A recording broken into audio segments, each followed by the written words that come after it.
এই তিতা ফুলখিনি দেখিছেনে বাৰু? এইখিনি আমাৰ ঘৰৰ বাৰীৰে হয় দেই। এইখিনি আজি মই দুটা পদ্ধতিত বনাই খাম আৰু মইনো কেনেকৈ বনাম আপোনালোককো দেখাই থাকিম। আপোনালোকে মোৰ ভিডিঅ'টো সম্পূৰ্ণকৈ চাই থাকিব। আৰু যিসকলে বনাই খাইছে তেওঁলোকেতো জানেই একেবাৰেই সহজ হয়। তথাপিও মইনো আজি কেনেকৈ বনালোঁ এবাৰ চাবচোন। তিতা ফুল যিহেতু অকণমান তিতা হ'বই আৰু সেইকাৰণে অকণমান বইল কৰি লওঁ। আৰু যিসকলে তিতা খায় তেওঁলোকে ভালেই পাব, ময়ো ভালেই পাওঁ বাৰু তিতা খাবলৈ। আৰু যিসকলে নাখায় তেওঁলোকে এনেদৰে বইল কৰি ল'লে তিতাটো অলপ কমি যায়। আৰু এইখিনি উতলাবলৈও বেছি সময় নালাগে, 2-3 মিনিটমান সময়ৰ ভিতৰতে হৈয়ে যায়। এইখিনি এতিয়া হৈয়ে গৈছে।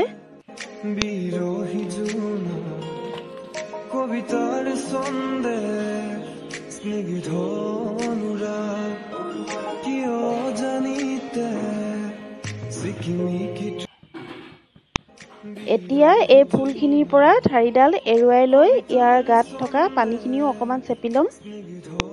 এতিয়া এইখিনি বনাবলৈ কি লৈছোঁ চাওকচোন। এটা শুকান জলকীয়া পুৰি লৈছোঁ দেই, আৰু এটা এনেকৈ লৈছোঁ, আৰু মিহিকৈ নহৰু কাটি লৈছোঁ, আদা, পিঁয়াজ আৰু আলু বইল কৰি লৈছোঁ। এইখিনিতে দুটা ভাগ কৰি বনাম মই। এইফালে এতিয়া কেৰাহী এটা গেছত বহাই দিছোঁ। ইয়াতে তেলখিনি গৰম হোৱাত মই শুকান জলকীয়া এটা দি দিছোঁ আৰু কাটি থোৱা নহৰু, পিঁয়াজ, আদাখিনিও দি দিছোঁ। এইখিনি অলপ সময় এতিয়া ভাজি ল'ম। আৰু বইল কৰি থোৱা আলুখিনিৰ পৰাই এতিয়া কেইডোখৰমান আলু ইয়াতে মই দি দিছোঁ, আৰু সোৱাদ অনুসৰি নিমখ হালধিও দি দিম।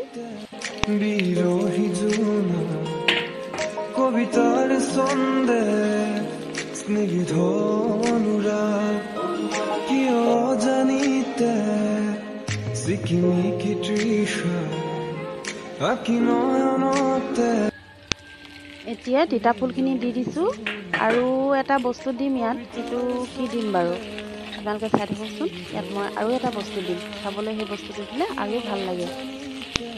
আৰু সেই বস্তুটো হৈছে কণী। ইয়াত এতিয়া মই এটা কুকুৰা কণী দি দিছোঁ। ভজা তিতা ফুলত এনেকৈ যদি কণী দি দিয়া হয় নহয়, ইয়াৰ সোৱাদটো আৰু বেছি বাঢ়ি যায়। আৰু এইখিনি এতিয়া হৈয়ে গৈছে ভজা তিতা ফুল।